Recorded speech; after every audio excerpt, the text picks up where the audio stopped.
Just Radio Voice of Inspiration. Selamat malam, selamat sore, selamat malam ya, buat kamu semua yang saat ini sedang mendengarkan Dios Radio. Dan hari ini ada hal yang luar biasa banget. Di acara OOTD malam hari ini, obrolan of the day, kita ada kedatangan narasumber yang akan ngobrolin banyak ada hubungannya dengan kalau tiap minggu ketiga itu acara kita adalah OOTD yang berhubungan dengan bahas tentang bisnis. Nah, apakah malam hari ini akan bahas bisnis juga? Kita lihat nanti. Karena tadi sebelum kita mulai nih Sobat Yos ya, itu kita banyak tadi sempat ngobrol sedikit-sedikit lah. Dan itu membuat tertarik. Mungkin saya percaya kamu juga pasti akan tertarik dengan obrolan kita hari ini. Dan buat kamu semua jangan lupa Isya udah buka line WA. Ya, mulai saat ini saya buka line WA kita di 0813-8722-7274. Saya ulang lagi ya, di 0813-8722-7274. Buat kamu yang mau ngobrol bareng dengan narasumber kita hari ini. Karena buat Isya apa yang mau kita obrolin hari ini, beberapa tadi kita sempat ngobrol juga. Itu tuh hal yang menarik banget. Terkadang banyak orang yang tidak pernah terpikirkan. Nah, dengan tadi sempat ngobrol tuh, wah luar biasa. Kayaknya memang penting banget gitu kan. Bagi saat-saat ini ya kita nggak pernah tahu umur kita sampai kapan, kan gitu. Nah, untuk malam hari ini dan kamu juga seperti yang kamu tahu bahwa acara malam hari ini pun kita rekam dan akan kita upload di YouTube Dios Radio.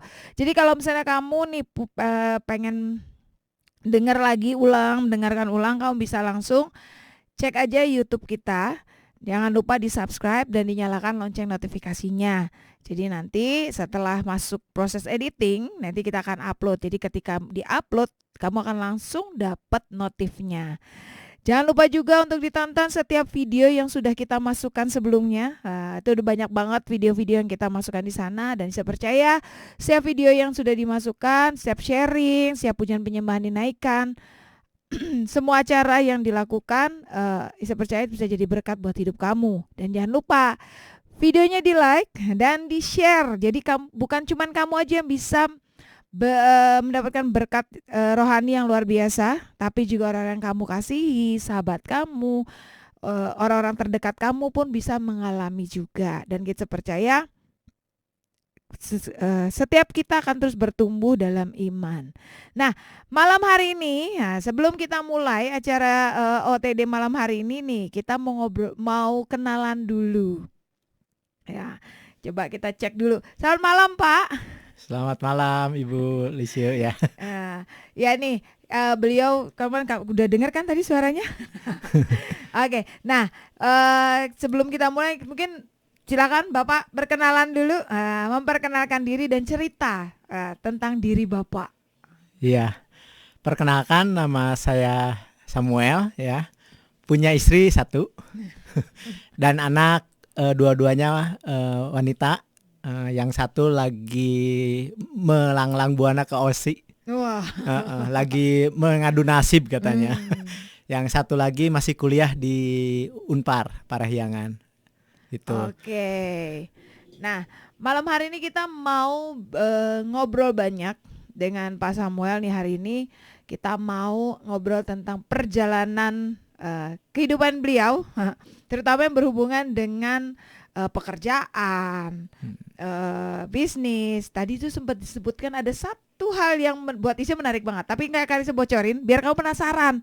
Jadi kamu dengerin terus nih, bagaimana apa yang beliau lakukan, dan bagaimana Tuhan tuh benar-benar beliau masukkan dalam apa yang beliau kerjakan. Nah ini nih penting banget karena banyak orang tuh yang kadang-kadang ngerasa bahwa oke, saya mampu, saya nggak perlu Tuhan.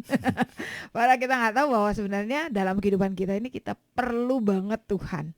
Apapun itu, apapun yang kamu kerjakan ya Sobat Yos. Nah jadi buat kamu nih sebelum kita mulai, kita mau dengerin lagu dulu. Wah, soalnya saya mau ngasih kesempatan untuk pasangan untuk bernafas dulu.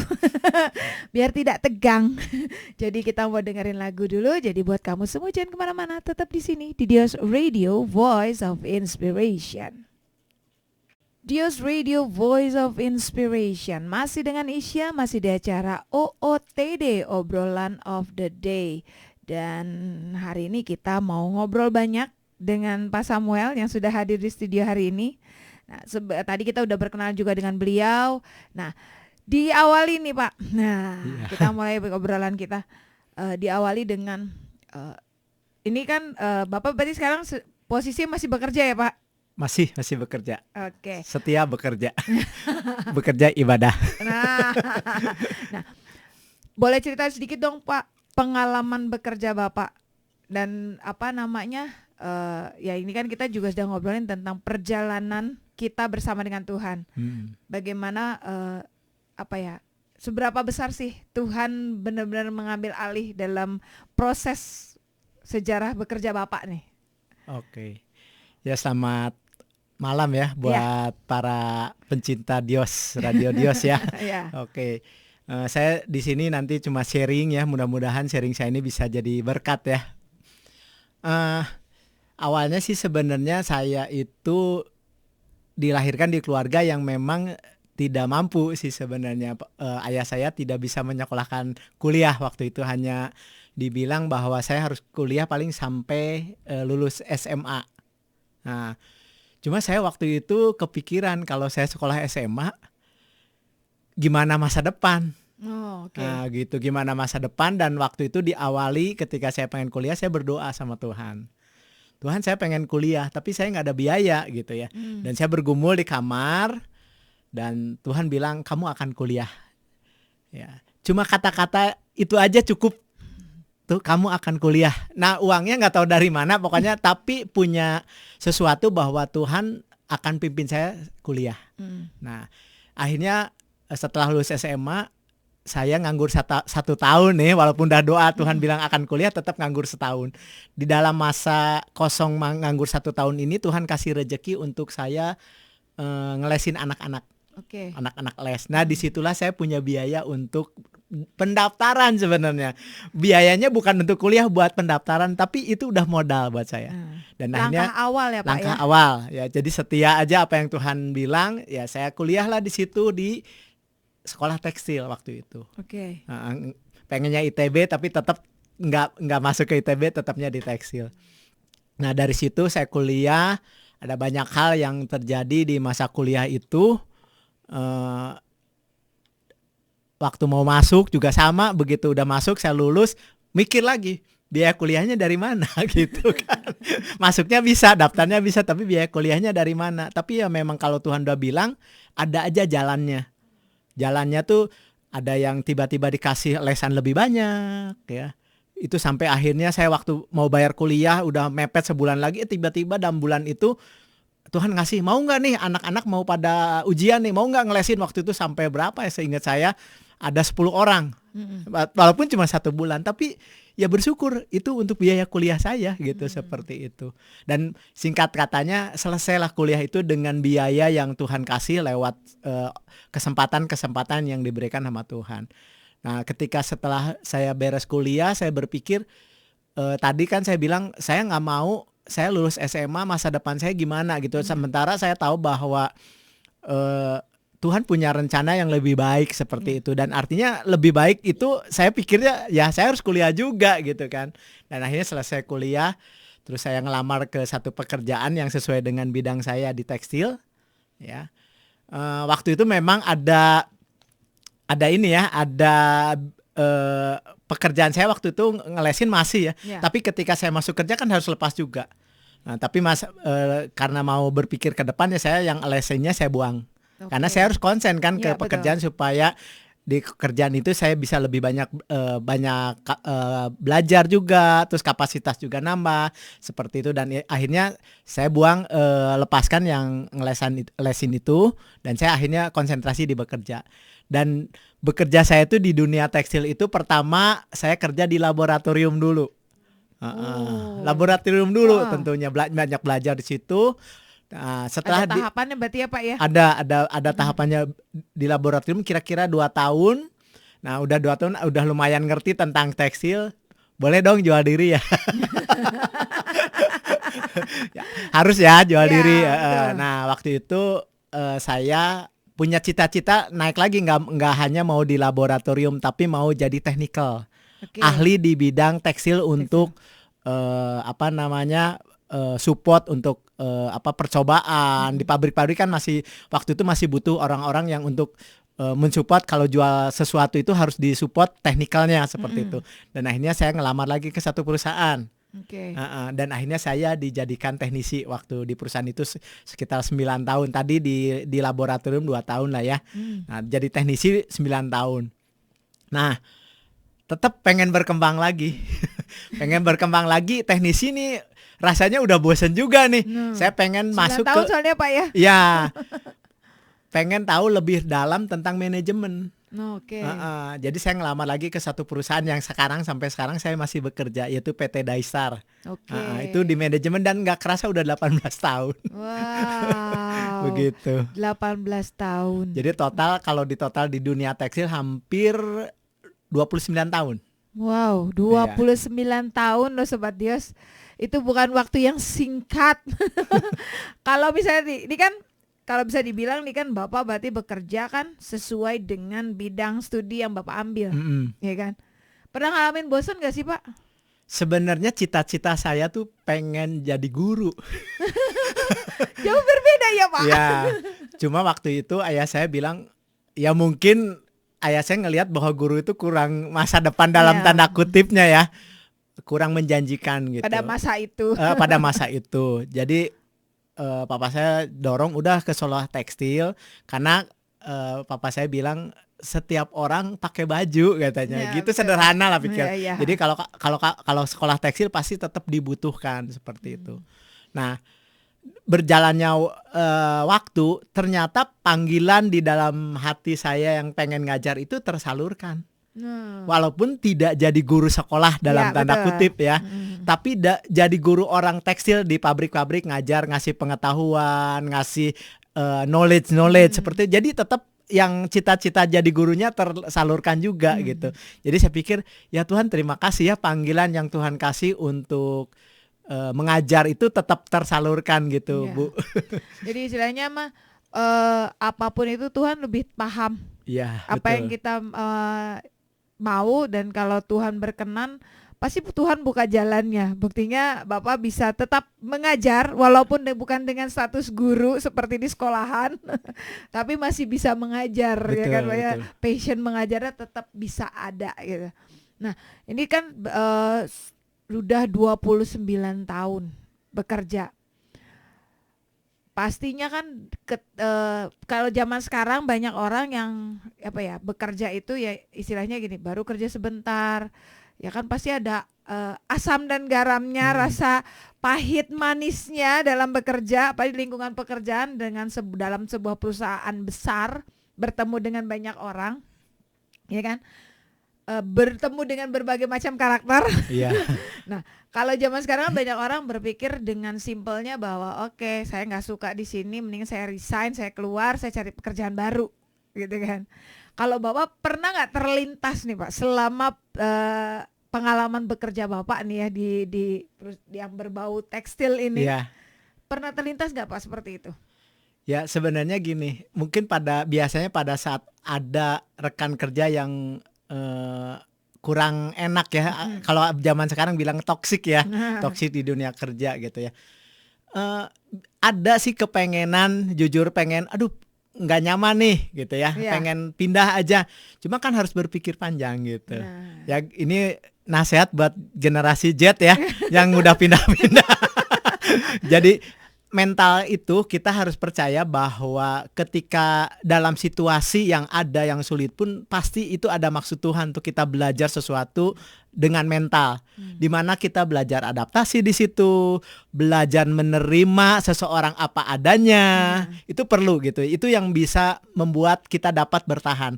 Dan periode-periode yang terjadi itu seringkali memang saya berpikir panjang. Kalau keluar juga ngapain toh nanti. Kalau namanya di dunia kerja itu akan ketemu orang yang sama yang karakternya juga nggak semuanya bagus, dan kita nggak akan pernah lulus. Lebih baik lulus di sini, gitu. Nah nih buat kamu semua nih Sobat Dios yang ada di rumah, bahwa ya udah bertahan saja. Ya percaya bahwa ketika Tuhan taruh kamu di satu tempat, di sebuah perusahaan apapun itu, pekerjaan apapun itu, Tuhan punya rencana yang dahsyat buat hidup kamu. Mungkin Tuhan mau kamu jadi berkat di tempat itu. Kan kita nggak pernah tahu ya Pak ya. Betul. Karena kan banyak orang yang berpikir bahwa aku males deh, ini ketemu orang ini udah bete, udah gini deh, udah ngedumel aja tiap hari. Kenapa nggak kamu doain aja orangnya daripada kamu ngedumel sendiri? Ya kan lebih enak ya enggak? Jadi kamu juga nggak capek loh Sobat Dios. Nah ini tadi juga udah dikasih kuncinya sama Pak Samuel tadi, bahwa ya udah apa kita kan namanya gini, kita akan terlalu belajar sesuatu yang baru tiap harinya. Ketika kamu pindah ke tempat yang baru pun kamu akan mengalami hal yang sama. Mungkin ketemu orangnya berbeda, tapi mungkin orang itu punya karakter yang mirip-mirip sama apa yang kamu alami sebelumnya kan. Ya kamu harus belajar lagi, mulai semuanya dari awal lagi kan. Betul. Gitu. Makanya ya udah bertahan aja. Ya kalau misalnya susah-susah ya kamu tinggal berdoa aja sama Tuhan. Biar kamu gak bosan, biar kamu gak kesel, kamu bisa menikmati pekerjaan kamu, ya kan? Oke, kita akan kembali lagi, kita akan ngobrol lagi dengan Pak Samuel. Jadi buat kamu semua ya yang ada saat ini sedang mendengarkan, tetap stay tune di sini, jangan kemana-mana karena kita akan kembali lagi setelah beberapa lagu berikut ini. So, stay tune terus di Dios Radio, Voice of Inspiration. Masih di OOTD, obrolan of the day bersama Isya dan juga Pak Samuel yang saat ini sudah hadir di studio. Dan hari ini kita lagi ngobrolin tentang pengalaman beliau dalam bekerja dan semua hal yang beliau lakukan bersama dengan Tuhan pastinya. Nah, tadi kita sudah ngobrol sedikit tadi kan di awal tentang pengalaman kerja beliau, ya kan, kerja Bapak nih Pak Samuel ya. Dan tadi saya juga sempat ngomongin tentang zaman sekarang tuh banyak orang yang kayaknya cepet banget beralih hatinya pindah, baru juga kerja sebentar udah langsung berhenti karena ngerasa nggak nyaman, ngerasa segala macam, akhirnya pindah. Baru sebentar udah pindah lagi, jadi nggak pernah bertahan lama dalam sebuah pekerjaan. Nah tadi juga Bapak juga sempat menyebutkan bahwa ya Bapak juga sempat bekerja pertama 2 tahun dan akhirnya bekerja 9 tahun dan akhirnya masuk lagi sekarang 18 tahun. Nah apa yang menjadi alasan Bapak dalam sepanjang karir Bapak bekerja, alasan Bapak kenapa Bapak memilih untuk itu kan pertama 2 tahun terus 9 tahun. Nah apa yang jadi alasan Bapak untuk pindah itu? Iya. Alasan pindah itu bukan karena kondisi yang tidak nyaman ya, Sobat Sobat Dios. Kita boleh punya mimpi atau cita-cita. Nah itu yang paling penting. Jadi ketika kita punya kapasitas, terus tadi saya bilang jual diri ya, dalam pengertian kita punya pengetahuan, ketika ada kesempatan di satu perusahaan yang membutuhkan, kita boleh apply kembali di perusahaan yang baru. Nah itu yang menjadi satu motif saya. Terus juga gini, tentunya setiap orang harus mau berkembang. Itu yang paling penting, menambah kapasitas, menambah pengetahuan-pengetahuan yang baru. Nah itu jadi motivasi saya untuk kenapa pindah. Dan pindahnya juga kan dari 9 ke 18. Dan mungkin di 18 ini saya nggak pindah lagi sampai pensiun, udah cukup lah seperti itu. Nah di samping tadi kenapa perlu nambah kapasitas, kita tahu bahwa mungkin Sobat pernah tahu yang istilah kalau konsep tuh ada konsep rezeki. Ya rezeki itu kan dari Tuhan, betul kan? Betul. Tapi kok kenapa beda-beda gitu? Itu dia tuh. Kan harus dicari gitu ya. Tuhan kan adil katanya. Tapi kenapa rezekinya beda-beda gitu? Nah jadi kalau saya ngelihat gini, Tuhan mah kalau Tuhan itu mau ngasih mah sebesar-besarnya dia mau kasih gitu. Cuma kemampuan kita seberapa bisa ngambil rezeki yang Tuhan kasih. Dan rezeki itu hanya bisa diambil lewat satu kapasitas kita. Ya, jadi berapa besar kapasitas kita untuk bisa meraih rezeki yang Tuhan kasih. Dan yang kedua yang dari kapasitas itu tentunya ada ability yang harus diimprove. Ya. Ability kita, kemampuan kita harus belajar dan belajar. Terus yang satu yang tidak boleh lupa adalah bicara tentang personality atau karakter. Itu digabung, personality, kapasitas digabung, itu kita bisa jemput rezeki Tuhan lebih besar. Oke. Gitu. Jadi nggak cuman satu bagian aja yang perlu kita improve dari diri kita. Betul. Tapi banyak hal, terutama juga karakter kita. Karena ya kalau terkadang karena kan gini, kenapa banyak orang, ada beberapa orang lah yang mungkin merasa bahwa saya mah butuhnya cuman yang ini doang nih, memperluas kapasitas saja. Karakter gue mah udah segini aja udah cukup gitu. Padahal sebenarnya dengan kita merubah karakter juga kita kan belajar sesuatu yang baik, yang bagus sebenarnya kan Pak ya. Betul. Harus dua-duanya ya. Soalnya ada dua kondisi. Contoh orang-orang yang banyak di dunia rohani itu fokusnya di karakter. Tapi kapasitasnya kurang ditambah. Menyebabkan ketika dia bekerja dalam satu perusahaan, dia ketinggalan sama orang-orang yang punya kapasitas.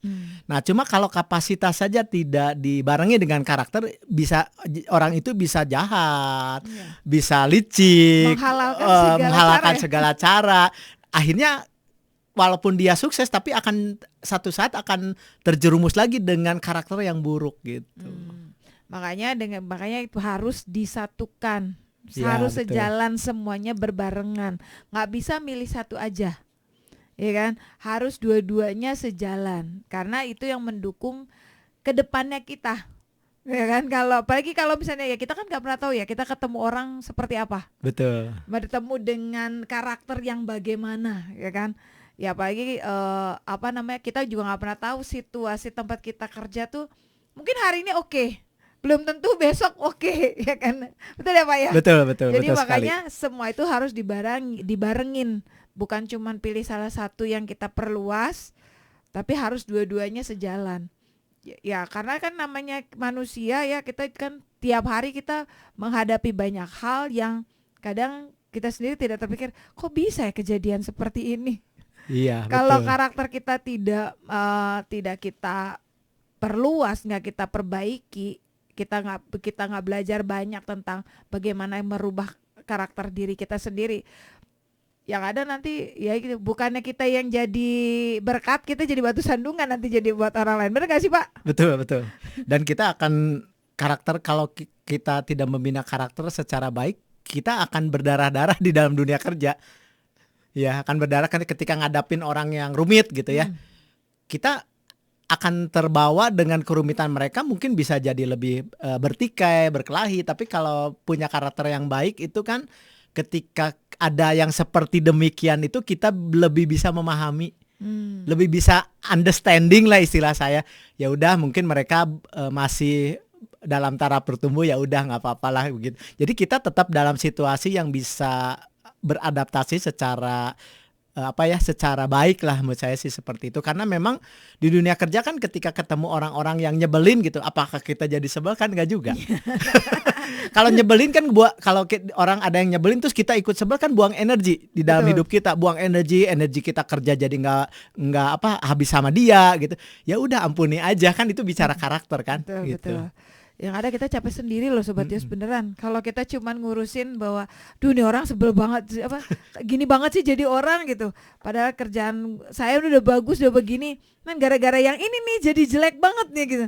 Kalau kamu cuma menghabiskan hal itu, energi kamu dihabiskan di sana, ya kamu sendiri yang capek. Iya betul, capek. Emosinya capek nanti lama-lama sakit. Itu yang harus dihindari ya Sobat Yos.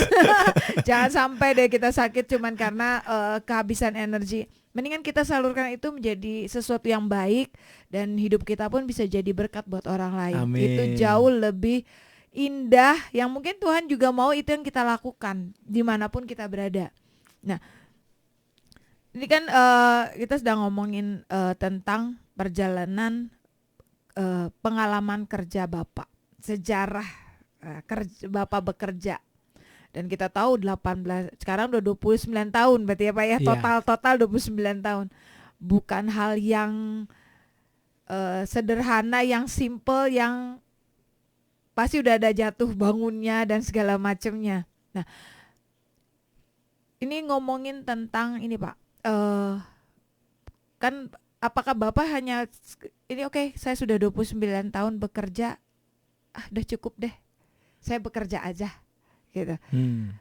Atau Bapak punya pikiran, oke gimana caranya nih buat masa depan gitu, buat keluarga gitu. Kalau yang kayak gitu-gitu pernah terlintas gak sih Pak? Iya.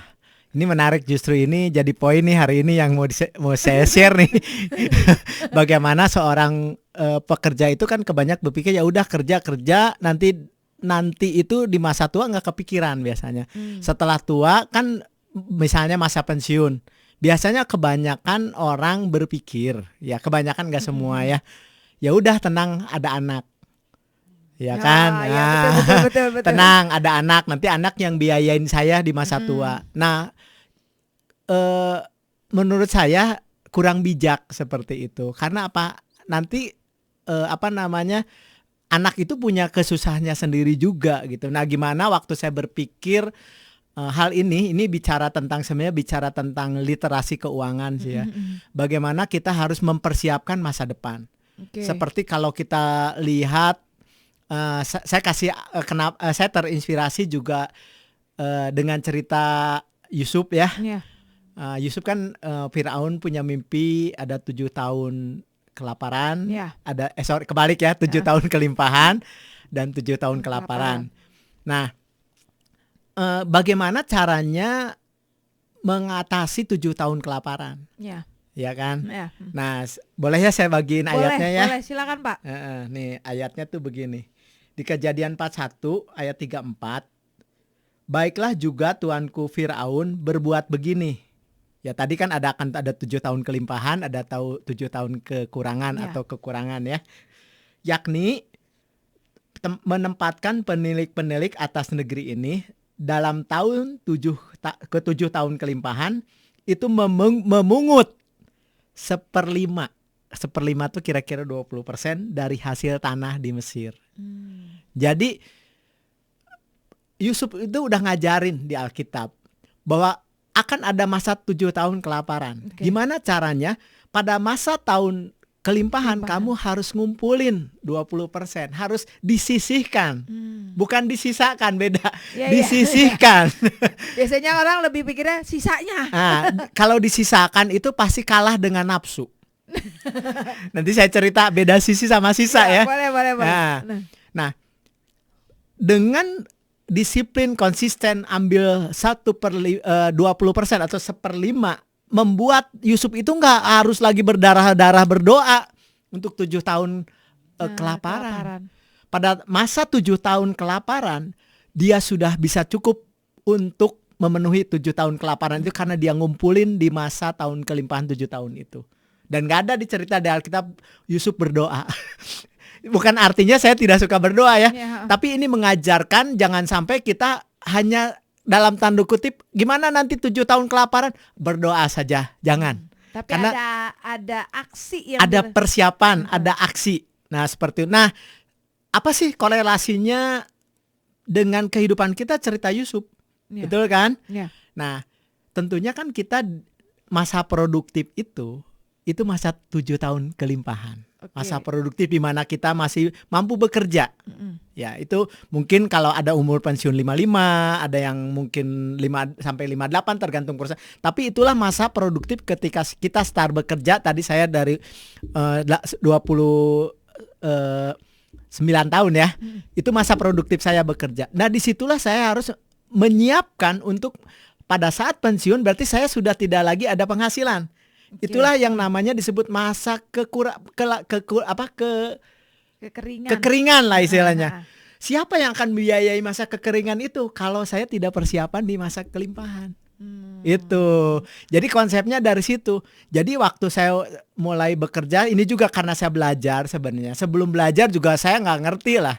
Ya nggak ngerti. Pokoknya mah kerja aja. Tetapi ketika saya masuk dalam satu komunitas nih, saya cerita promosi nih. Komunitas KBC, Kingdom Business Community. Itu ada banyak pelajaran bagus yang dimana mengajarkan bisnis tentang kerajaan Allah ya, seperti itu juga belajar tentang finansial begitu detail. Nah dari situ saya memahami bahwa ini harus dipersiapkan seperti itu. Nah saya terus terang aja tidak dari muda belajar ini. Mungkin kalau dihitung belajar ini tuh kalau sampai sekarang ya baru 18 tahun sih sebenarnya. Jadi dari 2 tahun 9 tahun itu nggak pernah belajar tentang finansial. Nggak sama sekali belajar dan nggak pernah kepikiran tentang nanti tentang namanya bagaimana berinvestasi untuk masa tua. Nggak pernah kepikiran. Dan itu ya pikir dulu ya Tuhan tetap mencukupkan, itu sih saya yakin Tuhan pasti mencukupkan. Tapi bagaimana action kita ketika Tuhan bilang aku akan mencukupkan, berarti kan harus ada action dari kita, persiapan apa yang harus kita bangun. Nah itu terinspirasi dari cerita Yusuf seperti itu. Oh tuh, jadi benar-benar semua tuh sebenarnya Tuhan sudah kasih kuncinya. Cuman kadang kita nggak pernah, ya itu namanya manusia, kadang nggak terpikirkan. Dan Bapak sendiri nih, pada akhirnya oke, saya memutuskan untuk mulai memikirkan masa tua. Nah itu tuh mulai kapan Pak? Ya kalau seingat saya itu mulai tahun 2007. Oh, mulai start. Karena mulai startnya 2007 itu ada orang datang ke kantor, orang-orang bank cerita tentang ori, cerita tentang sukuk, cerita tentang investasi di paper seperti itu, paper aset seperti itu. Saya mau belajar sedikit dulu mah cuma ya pokoknya uang ditabung. Tapi kalau ditabung itu kan akan kalah sama inflasi. Uang kita itu akan jadi tidak berharga. Ya kan. Itu yang ini bisa kalau cerita ini panjang sih sebenarnya, ini cerita singkat, nanti mungkin tema lain lah. Iya, boleh. Ya. Nah, ketika saya mulai belajar sedikit-sedikit, kalau yang namanya orang bekerja itu kan udah terbatas sama salary ya, sama gaji betul. kita. Tadi saya bilang ada konsep hidup sisa dan hidup sisih. Nah, kalau orang punya paradigma hidup sisa, jadi gini, kalau hidup sisa itu kita belanja aja gitu, mudah-mudahan bulan depan ada sisanya. Tapi biasanya kalau yang punya konsep hidup sisa nggak akan pernah berhasil. Kenapa? Karena nanti waktu dia di perjalanan dalam 1 bulan itu ada diskon. Nggak tahan sama diskon, padahal nggak perlu dibeli. Tergoda. Iya, tergoda, itu kan nafsu kan. Betul. Nah, nafsu. Nanti di jalan ada makanan yang sebenarnya kita udah punya makanan di rumah, lagi lapar kelihatan beli. Nah, akhirnya banyak uang yang harusnya kita yang tadi katanya mau sisa itu jadi nggak ada sisa di akhir bulan itu. Gitu. Pindah tempat gitu. Tahu-tahu kan dompet kita udah nggak ada aja uangnya seperti itu. Nah, itu hidup sisa. Nah, oleh sebab itu kalau kita berkaca dari cerita Yusuf itu mengajarkan tentang hidup sisih. Jadi hidup sisih itu bicara ketika kita dapat income, kita harus sisihin dulu. Tadi 1/5 ya. Ini 20%. Nanti apakah harus 20% atau apa, dihitung lagi di budgeting berapa kita kemampuan per bulan. Tiap orang beda-beda. Ya, tapi yang penting itu kita harus menyisihkan dulu, simpen dulu. Nah, berarti kalau disisihkan anggaplah 20%. Berarti kita harus mampu hidup di angka setelah di sisi itu untuk kebutuhan yang kita perlukan 1 bulan. Harus cukup mau tidak mau. Gimana caranya? Dicatat. Mana yang bocor ya dikurangin lah gitu. Itu mana yang prioritas, mana yang keinginan, mana yang kebutuhan, itu tetap harus dicatat. Dan kenapa harus dicatat? Ya Tuhan bilang bahwa kamu adalah bendahara. Itu bendahara Tuhan itu harus bisa dipercaya sama Tuhan. Apa yang Tuhan kasih itu kita harus bisa dipercaya, dan salah satu tugas bendahara itu ya memang mencatat. Dan kebetulan yang sering mencatat itu karena saya udah berkeluarga, istri saya. Jadi saya punya bendahara di rumah gitu. Jadi istri saya yang sering catat gitu. Oke, berarti kerjasama dalam keluarga ya Pak? Betul, harus.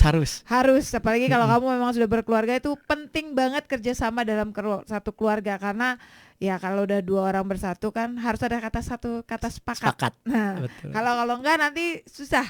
ya nggak bisa jalan kan, nggak mungkin satu kaki ada dua kaki kanan dan kiri, yang jalan cuma kanan doang kan nggak mungkin. Nggak mungkin, betul.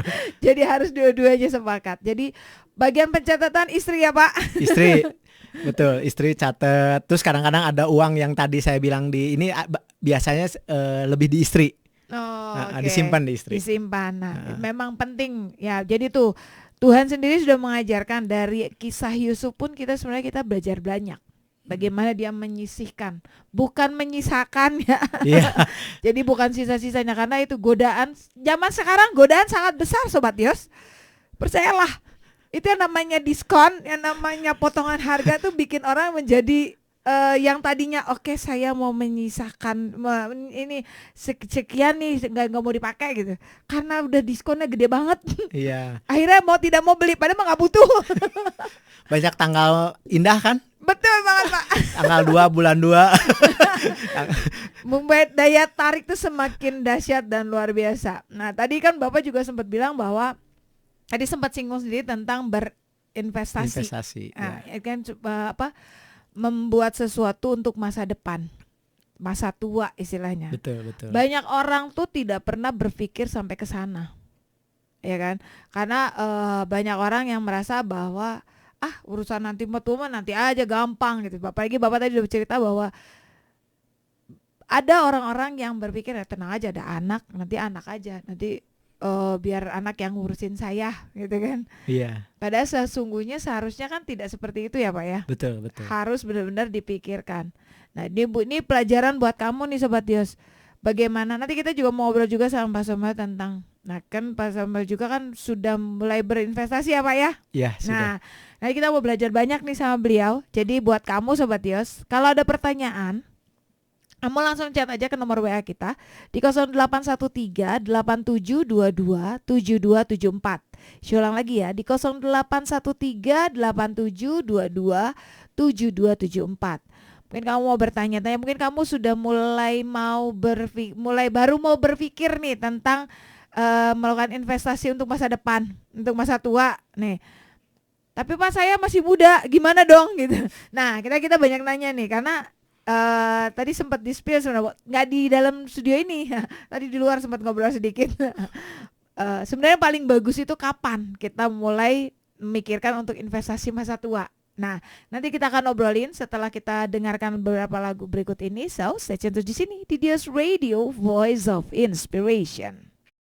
Dios Radio, Voice of Inspiration. Masih dengan Isya dan juga masih dengan Pak Samuel yang saat ini ada di studio. Dan kita lagi ngobrolin nih tadi, kalau kamu tadi sayang aja gak di live-in. Kita lagi ngobrolin seru banget tuh hari ini. Nah ini kita menyambung dengan apa yang tadi di segmen sebelumnya tentang membuat investasi masa depan, masa tua.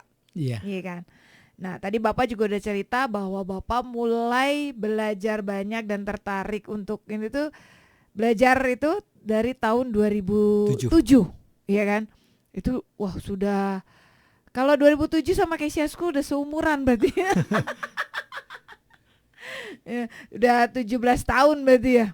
17-18 ya, 17 sampai 18 tahun. Sedikit-sedikit belajarnya, karena bidangnya beda. Satu bidang tekstil, satu bidang finance, banyak istilah-istilah yang baru, banyak yang nggak ngerti kayak gitu. Nah, kan awalnya Bapak memang kan ketika mendengar tentang investasi itu kan, ya kita juga kalau sebagai orang awam kan ada apa sih ini?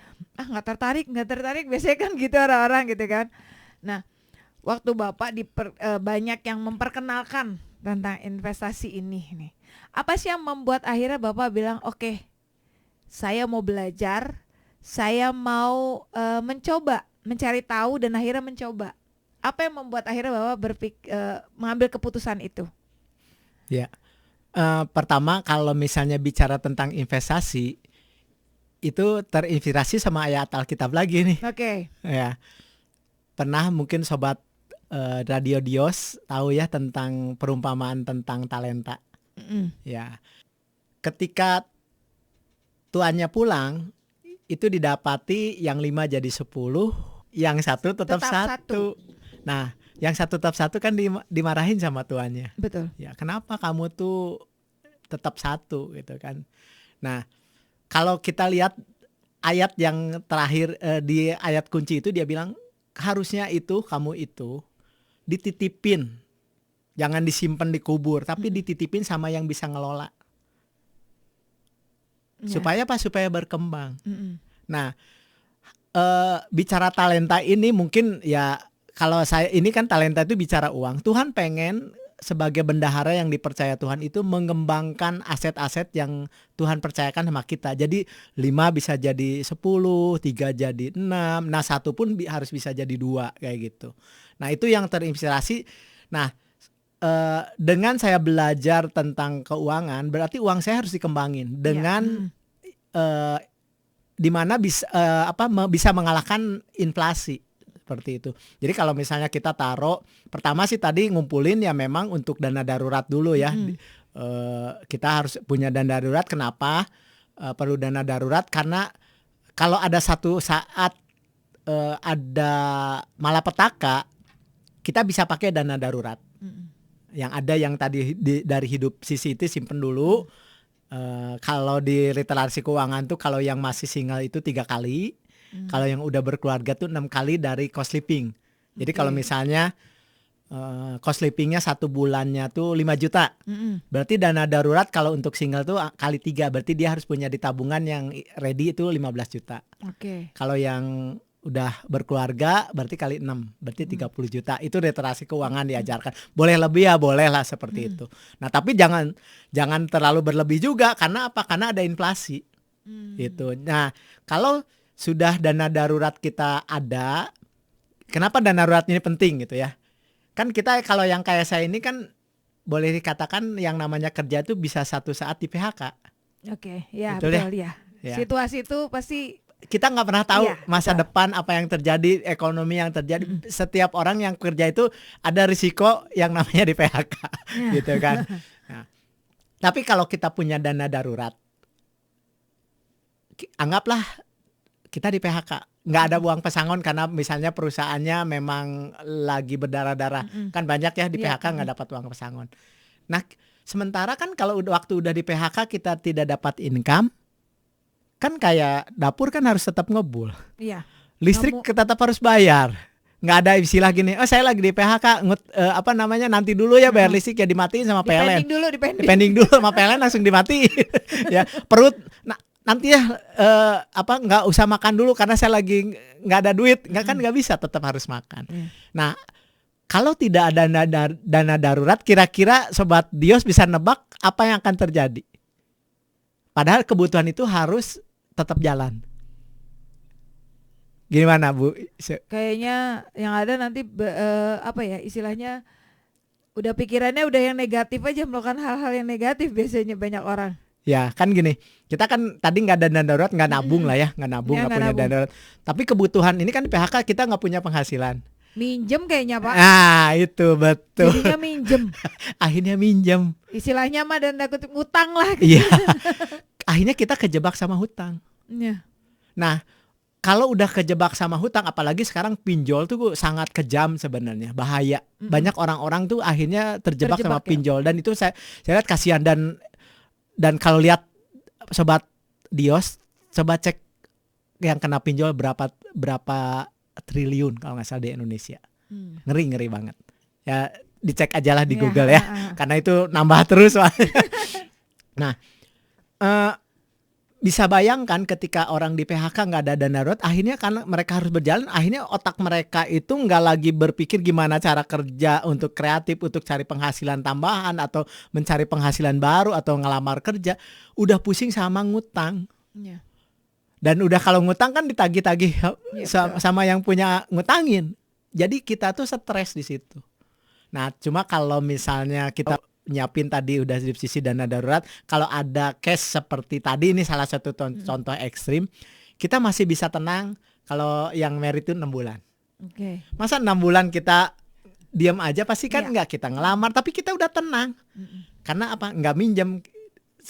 Bulan ke-1 masih bisa hidup, bulan kedua masih bisa hidup, bulan ketiga bisa hidup.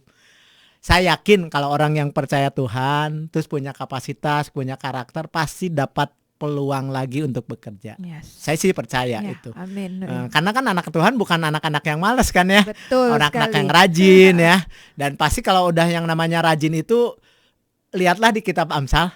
Ya, hanya orang yang malas yang akan mengalami penderitaan, Yes. mengalami kemalangan, hanya orang malas, tapi orang rajin enggak. Ya. Gitu. Nah, dari situ ketika kita udah dana darurat ada, uang yang ada itu dikembangkan di investasi. Nah, kalau saya dulu karena bukan ahli keuangan, jadi belajar sedikit-sedikit. Belajar dulu beli produk-produk bank dulu, kayak ori itu kan aman. Saya tanya-tanya gimana, aman nggak? Ori itu kan hutang dari pemerintah jadi pemerintah memberikan hutang kepada rakyat. Jadi daripada nyetak uang inflasi, lebih baik pemerintah mau pinjam uang dari masyarakat gitu. Dan saya pikir Indonesia ini kan cukup kaya. Ya nggak akan mungkin bangkrut lah Indonesia. Ya udah saya ceburin di ori dan emang ternyata sekarang ori itu udah sampai ori 27 ya tadi ya. Dan saya udah berkali-kali ikut ori itu, ya aman-aman aja deh, Indonesianya juga nggak bangkrut gitu. Nah itu awal-awal pertama investasi dari ori, karena namanya kerja tuh kan sisihinnya dikit-dikit kan, bukan betul. Pengusaha yang tiba-tiba duitnya banyak gitu ya, dikit-dikit. Nah nanti di situ ada juga namanya tuh penyebaran, kalau bahasa finansialnya itu diversifikasi. Nah itu kan istilah-istilah dulu saya nggak ngerti apa sih diversifikasi. Nah tapi kalau di bahasa Indonesia kan disebar. Ada di emas ya. Jadi beli emas pun boleh di situ, tapi jangan emas perhiasan. Nah, ada contohnya beda juga lagi ya Pak ya kalau investasinya ini. Kalau untuk investasi harus emas batangan. Oh, oke. Iya. Ada persyaratannya. Ada ya. Jadi emas batangan itu akan mengikuti harga pasar. Nah, sekarang kalau yang bersyukur kalau Sobat Dios nih yang udah investasi di emas, sekarang tuh tahun 2023, 24, 25 tuh naik terus tuh. Ya betul. Naik sekarang terus tuh. Lagi lumayan nih harganya. Kayaknya kamu berbahagia deh yang punya. Iya betul. Nah ada yang di emas. Waktu itu saya juga ada di emas. Nah dikumpul. Mulai tertarik dengan yang namanya di investasi properti. Kan properti kan harganya lumayan, nggak ada yang murah. Nah tadi kan ada di ori, ada uang tuh kan lama-lama ngumpul. Nah satu saat ngelirik nih ada investasi di properti. Nah itu juga perlu belajar secara spesial. Gimana sih investasi properti? Nah mungkin gak saya bisa bagiin di sini, nanti terlalu panjang. Tapi intinya saya mau belajar di situ dan akhirnya saya waktu itu pertama setar beli tanah. Oke. Nah, beli tanah itu yang pertama tuh seingat saya tuh, saya lihat catatannya dulu ya, takut salah. Sebentar. Saya pertama setar beli tanah itu 20 tahun yang lalu. Itu 400 meter persegi. Harganya 42 juta. Oke. Dulu dari ngumpulin tadi ya, ngumpulin. Nah kalau sekarang dijual itu kira-kira di 1,2 M. Wow. Itulah investasi. Nah kebayangkan dari situ aja uang kita tuh berkembang besar. Seperti itu. Dari hal-hal kecil sebenarnya. Ya kalau kita ngelihat dari 42 juta jadi 1,2 kan wow gitu. Tapi kalau kita ngelihat kan 20 tahun. Gitu. Berapa tahun tuh? 20 tahun. Nah itu identik dengan karakter kita juga, sabar di dalam dunia kerja, investasi juga sabar. Nah itu penting banget ya Sobat Dios. Karena nggak ada apapun yang instan. Betul, setuju. Karena kalau udah instan, cepet juga nguapnya biasanya. Nggak akan bisa bertahan lama. Betul ya Pak ya? Betul. Jadi yang tadi kunci yang tadi Pak Samuel juga udah bilang bahwa yang penting tuh kita mau belajar. Memang tawaran pasti banyak. Dengan produk investasi itu banyak banget, ya kan? Tapi kalau kita tidak belajar, tidak mau cari tahu lebih dalam, belajar banyak hal ya tadi tentang investasi itu, yang ada kita juga nggak akan bisa maju, ya kan? Karena gimana pun juga namanya sebuah investasi itu kan, ya itu tadi Pak Samuel juga bilang mulai dari yang kecil-kecil dulu. Betul. Ya kan? Setialah menyisihkan. Ya kan, dapat yang tadi Yusuf lakukan kan, menyisihkan, ya kan? Kalau kamu sendiri tidak konsisten, ya kan? Ya kalau misalnya ada yang berkatnya lebih dan bisa disisihkan lebih, ya nggak apa-apa. Setidaknya apa yang sudah kamu dari apa yang tadi Pak Samuel bilang, yang saya tangkap adalah belajar dari Yusuf gitu. Konsisten. Betul. 1/5 setiap selama 7 tahun kelimpahan itu disisihkan tuh setiap bulannya, kayaknya setiap bulan setiap hari ada, pokoknya ada ini langsung setiap kali ada dapat sisihkan. Kalau kita tidak konsisten, mungkin apa yang dialami bangsa Mesir saat itu kayaknya nggak akan kejadian tuh di masa 7 tahun kekeringan itu. Mereka mungkin nggak akan bisa, akan yang ada rakyat akan berteriak-teriak, Raja tolong saya begini gitu. Iya. Dan itu pun bisa yang kita bisa belajar banyak, bahwa ya itu tadi Pak Samuel juga sudah sebenarnya udah ngasih kunci juga, bahwa ketika Tuhan percayakan sesuatu, ya kan, kamu kelola itu, perlebar itu, ya kan, jadi berlipat kali ganda. Kalau cuman talenta, ya kayak tadi perumpamaan talenta, ini kan 5 bisa jadi 10. Berarti kan dia ada bagian yang dia kerjakan. Betul. Kita sebagai anak-anak Tuhan ada bagian kita yang harus kita kerjakan. Tuhan punya bagiannya sendiri, ya kan. Kalau mau ngasih kelimpahan, mau ngasih berkat, kayaknya Tuhan mah dengan gampangnya tinggal cur, nggak perlu nunggu apa-apa gitu kan. Cuman dari sini kita tadi Pak Samuel juga sudah memberikan kuncinya, dari firman ini pun kita bisa belajar banyak nih, bahwa ya itu yang penting dari kitanya mau mengusahakan itu, mengerjakan itu, apa yang jadi bagian kita kerjakan. Cuman jadi masalah nih Pak, banyak orang, ya tadi saya juga sempat nyebutin bahwa banyak orang tuh kepinginnya instan. Nah, untuk kita nih, kadang-kadang kan apalagi dengan kondisi sekarang yang kita benar-benar situasi dan kondisinya membuat kita berpikir dengan cepat, gimana caranya bisa cepat, gitu kan. Karena ya tadi Bapak juga cerita bahwa Bapak belajar investasi ini juga kayak yang tanah aja 20 tahun, ya kan. Tapi banyak orang yang gak sabar, Pak. Nah, dari persepsi Bapak sendiri nih, dari pandangan Bapak nih, untuk orang-orang yang seperti ini, mungkin kita di luar sana juga banyak orang sedang mengalami hal-hal yang kadang akhirnya berpikir pendek.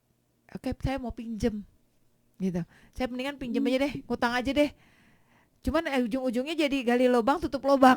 Kebanyakan seperti itu.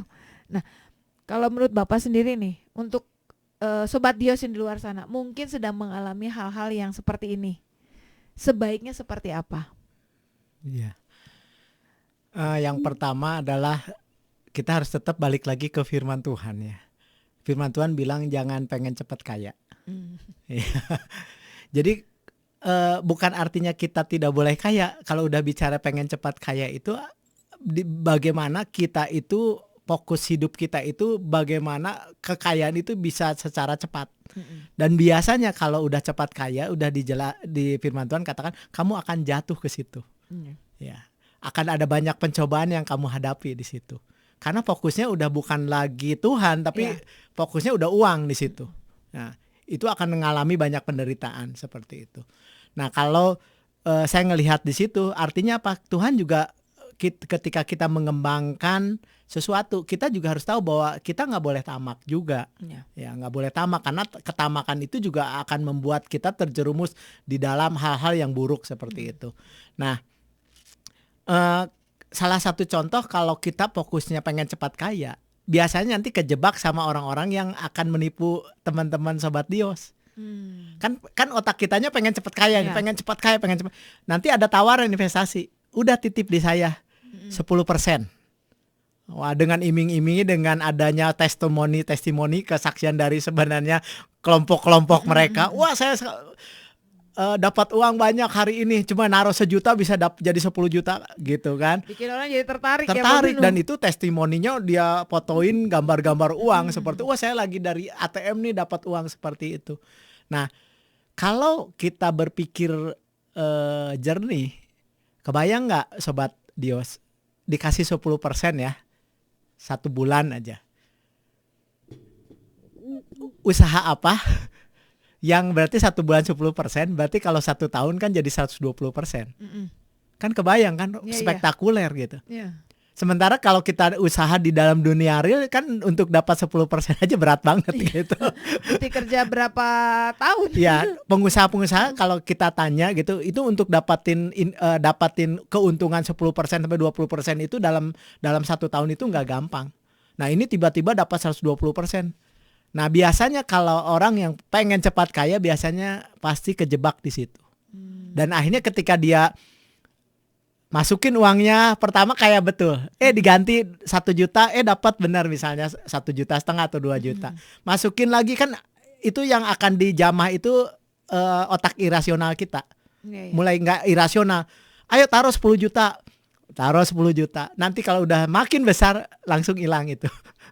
Makanya kenapa ketika investasi bodong itu ketika kecil itu sepertinya benar gitu. Tapi kayak menjanjikan, tapi memang begitu triknya supaya kita terjebak dengan manipulasi dia. Nah, itu yang harus hati-hati. Betul. Harus sangat hati-hati. Jadi saya sarankan Sobat Dios, jangan pengen cepat kaya.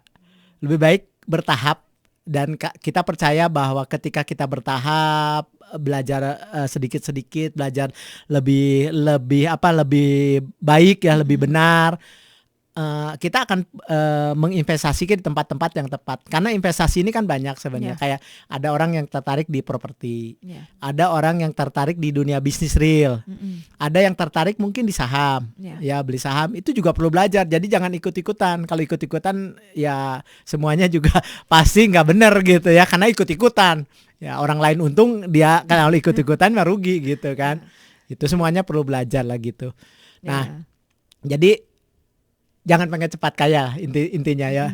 Jadi supaya kita rasional kita berpikirnya lebih jernih, lebih tenang, kita lebih percaya bahwa ini kehendak Tuhan, mengembangkan uang kita ini kehendak Tuhan gitu. Supaya tujuannya apa nih di akhir ya.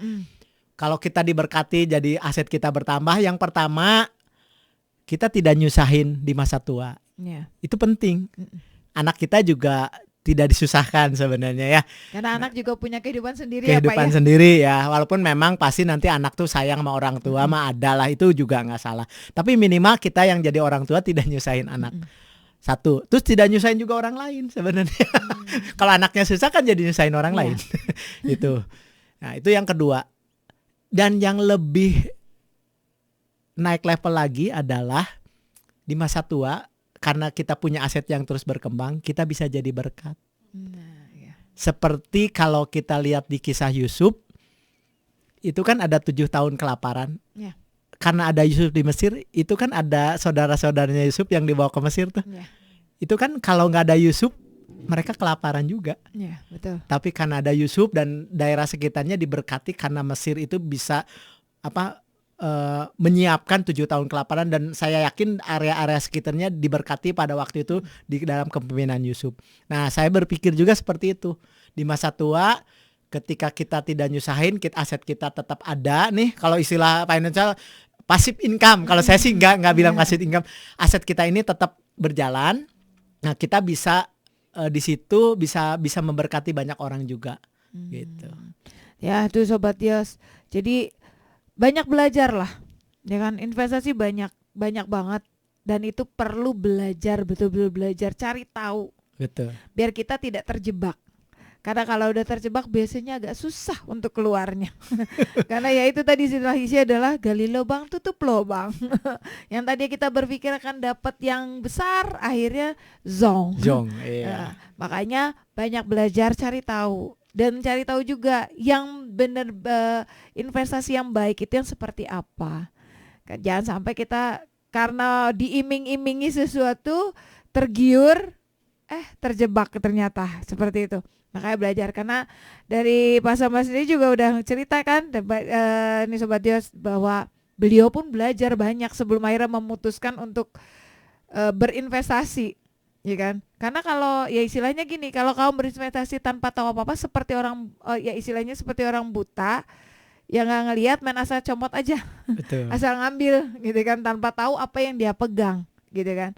Nah, jangan sampai seperti itu. Jadi benar-benar belajar lagi, cari tahu yang banyak biar kamu tidak terjebak dengan investasi yang istilah tadi tuh investasi bodong. Betul. Ya kan? Nah, karena jujur aja kalau udah kayak gitu beban di kamunya bertambah. Benar gak sih Pak? Betul. Jadi bertambah membuat kamu jadi yang tadinya pengen sukses, pengen bisa punya penghasilan besar gitu kan. Yang ada kamu jadi zong semua deh. Oke, kita akan ini sebelum kita masuk segmen terakhir. Ini buat kamu semua, kita mau dengerin lagu dulu. Jadi stay tune terus di sini di Dios Radio, Voice of Inspiration. Dios Radio, Voice of Inspiration. Masih dengan Isya dan juga Pak Samuel malam hari ini, dan kita lagi ngobrolin banyak. Terutama tadi terakhir itu kita lagi ngobrolin tentang investasi masa tua, ya kan? Nah sebenarnya gini Pak, investasi masa tua paling bagus itu dimulai dari usia berapa? Kalau sepanjang Bapak pelajari ya Pak ya, itu paling bagus sebenarnya usia berapa sih Pak dimulainya?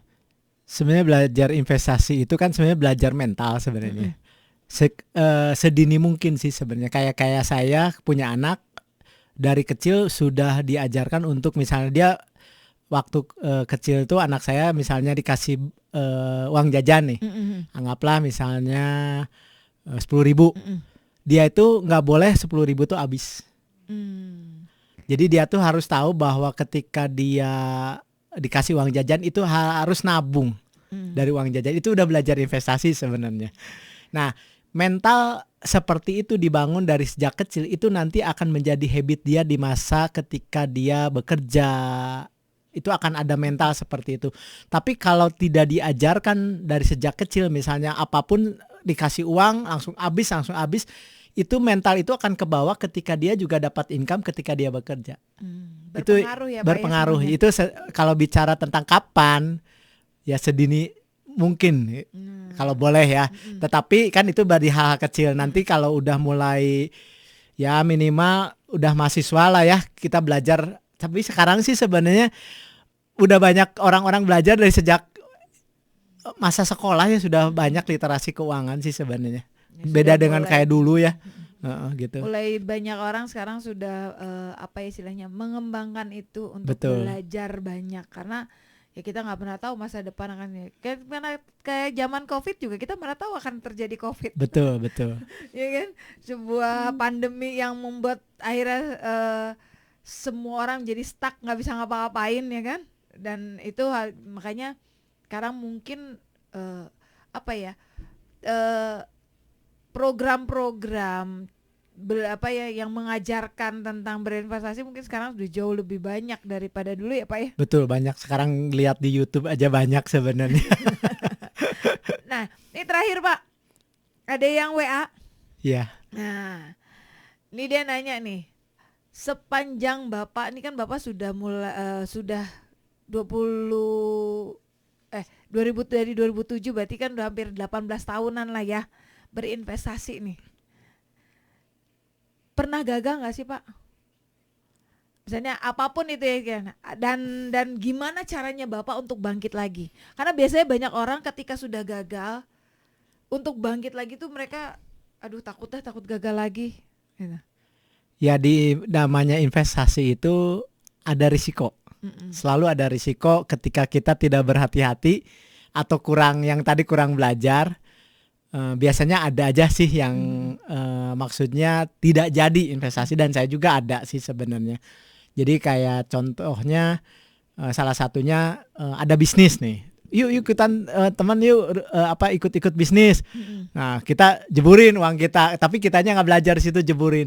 Usahanya ternyata mandek, nggak jadi. Ya udah hilang uangnya. Gitu. Ya, jadi ada beberapa juga yang saya juga ngalamin kayak gitu juga ada, tapi dari situ belajar lebih baik kalau mau usaha, mending lebih baik usaha sendiri, kita belajar sendiri. Kalaupun gagal istilahnya, kita belajar sesuatu. Dibanding cuma dititipin ke usaha orang lain terus kita nggak belajar, tahu-tahu usahanya nggak jalan, ya udah uang kita juga udahan di situ. Ada, saya pernah ngalamin kayak gitu. Jadi yang paling penting itu kita mau belajar. Nah, gimana caranya bangkit? Sebenarnya gini, kan di dalam investasi itu nggak boleh hanya satu, harus diversifikasi, disebar. Ada di tadi misalnya ada di aset paper, di produk-produk bank, bisa di emas, bisa di, kalau yang belajar saham ya boleh di saham. Kalau saya banyaknya di properti kayak gitu kan. Nah, ketika tadi yang saya ada usaha ngejebur di situ, kan nggak 100% uang saya ada di situ. Paling juga cuma anggaplah cuma 1%, 2%, ya udah hilang, ya nggak usah berdarah-darah, nggak usah bangkit. Karena kan risikonya udah bisa kebaca. Yang biasanya yang susah itu kalau kita itu uang cuma segitu-gitunya, terus dijeburin di satu bidang, terus collab, nah itu biasa stres kayak gitu. Cuma ya kalau udah seperti itu, balik lagi kita harus mulai berpikir, istilahnya kalau yang memang harus hilang ya hilanglah gitu. Gitu. Yang penting kita jangan down di situ, kita balik lagi percaya, punya harapan sama Tuhan, kita jangan down dan kita percaya bahwa Tuhan akan membuka lagi peluang-peluang baru. Itu yang paling penting sih. Dan ada beberapa juga saya ketika investasi itu tidak jadi dalam pengertian gagal gitu, ya udah saya cuma berpikir ya udah yang memang harus hilang, dan saya belajar sesuatu dari hal yang buruk itu. Ya tadi kalau nitip usaha ke teman kayak gitu, lebih baik menurut saya sih belajar sendiri lah kalau menurut saya ya gitu. Oke, berarti ya Sobat Dios nih yang pasti adalah banyak belajar, jangan pernah berhenti belajar. Karena ya situasi dan kondisi setiap harinya kan selalu berubah. Betul.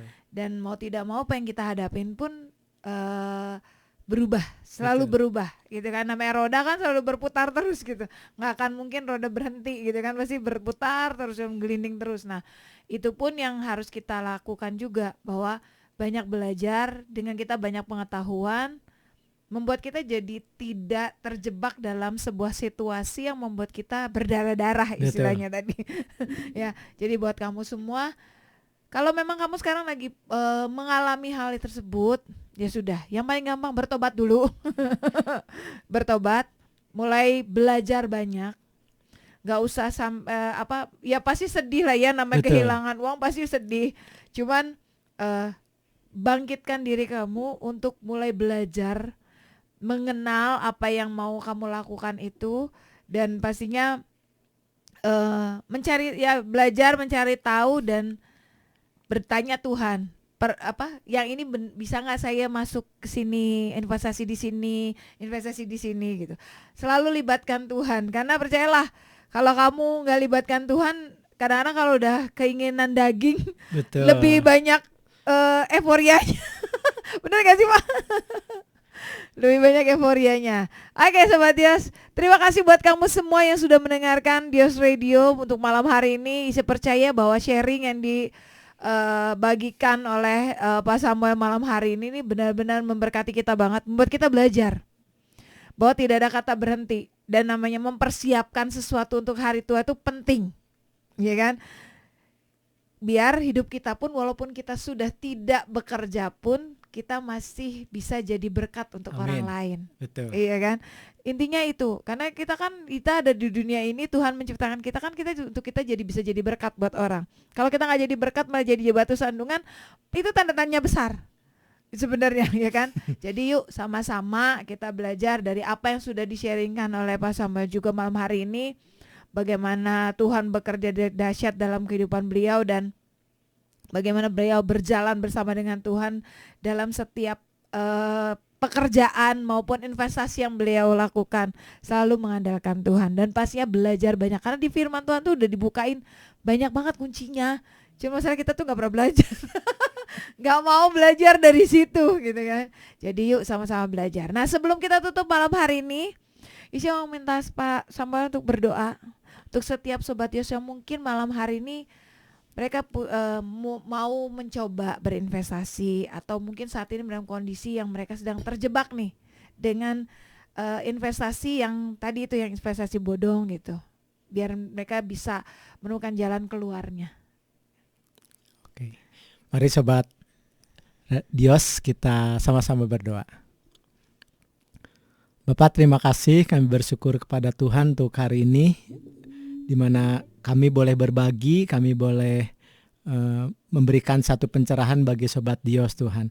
Kami percaya Tuhan bahwa kebenaran firman Tuhan yang kami lakukan itu akan membawa kami kepada satu kehendak Tuhan, kepada rencana Tuhan.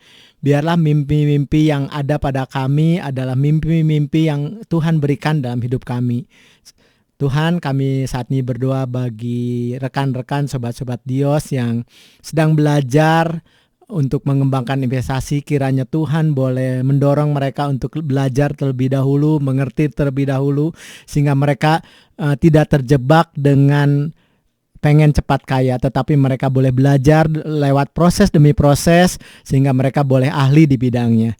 Dan kami berdoa juga buat rekan-rekan sobat Dios yang mungkin saat ini mengalami keterpurukan, mungkin juga mengalami kejebak dengan investasi bodong. Kiranya Tuhan boleh memberikan kekuatan supaya mereka tidak putus asa, tetapi biarlah hal ini menjadi pelajaran dan bukan akhir daripada hidup mereka, tetapi mereka akan bangkit, mereka akan kembali melihat sesuatu yang baik daripada Tuhan. Dan biarlah pengalaman yang buruk ini boleh menjadi contoh untuk orang lain, sehingga orang lain tidak kejebak seperti yang mereka alami. Terima kasih Tuhan, hanya di dalam nama Tuhan Yesus kami berdoa dan mengucap syukur. Amin. Amin. Terima kasih Pak Samuel udah hadir di studio malam hari ini, berbagi dengan kita pengalaman hidup Bapak, dan kita bisa percaya bahwa apa yang Bapak kerjakan dari kehidupan Bapak juga, dari apa yang Bapak sharingkan bisa jadi berkat untuk setiap sobat dia yang mendengarkan malam hari ini. Ya, sama-sama juga buat Bu Sye ya, sudah mengundang saya secara pribadi ke Radio Dios. Terima kasih, kiranya juga bisa menjadi berkat bagi banyak orang. Nah, amin. Oke Sobat Dios, terima kasih buat kamu semua yang udah setia mendengarkan Dios Radio, dan bisa percaya nggak ada satupun yang dari sharing diungkapkan malam hari ini itu akan sia-sia. Yang penting adalah kita mau terus belajar dari apa yang jadi pengalaman hidup orang lain, biar kita tidak melakukan kesalahan yang sama kalau memang ada sesuatu. Nah, makanya kita banyak belajar. Jangan pernah berhenti belajar. Karena itu penting banget. Membuat kita punya pengetahuan yang banyak, memperluas kapasitas kita juga. Dan tadi itu udah dikasih kuncinya banyak banget. Mulai dari memperluas kapasitas, juga dibarengi dengan karakter kita yang baik, yang pastinya karakter yang sesuai dengan karakter Kristus. Karena itu akan membawa kita menuju satu titik yang luar biasa, dan pastinya dari hidup kita bisa jadi berkat buat orang lain. Terima kasih buat kamu semua. Dan sebelum saya pamit juga saya mau ngasih tahu, jangan lupa setiap pagi jam 5 pagi kita ada doa bagi bangsa. Buat kamu, yuk sama-sama gabung, kita doa bareng-bareng untuk bangsa Indonesia ini, dan kita percaya tudung perlindungan Tuhan sempurna, dan apa yang dikerjakan di bangsa ini semuanya seizin Tuhan. Dan kita percaya bahwa pemimpin kita juga pemimpin dari yang tertinggi, dari presiden sampai yang paling bawah, semuanya punya rasa takut akan Tuhan. Jadi yuk sama-sama gabung setiap jam 5 pagi. Karena Dios Radio akan menyiarkan secara live streaming dari lantai 4. Ya, dan jadi buat kamu semua besok kita juga akan siarkan secara live. Kalau kamu mau ikutan di YouTube juga bisa. Kamu tinggal buka aja YouTube AOC Media. Oke Sobat Dios, terima kasih buat kamu semua sudah mendengarkan. Dari kawasan ITC Kosambi, Blok H1H2, Isya mohon pamit. Selamat malam and God bless you. Bye-bye.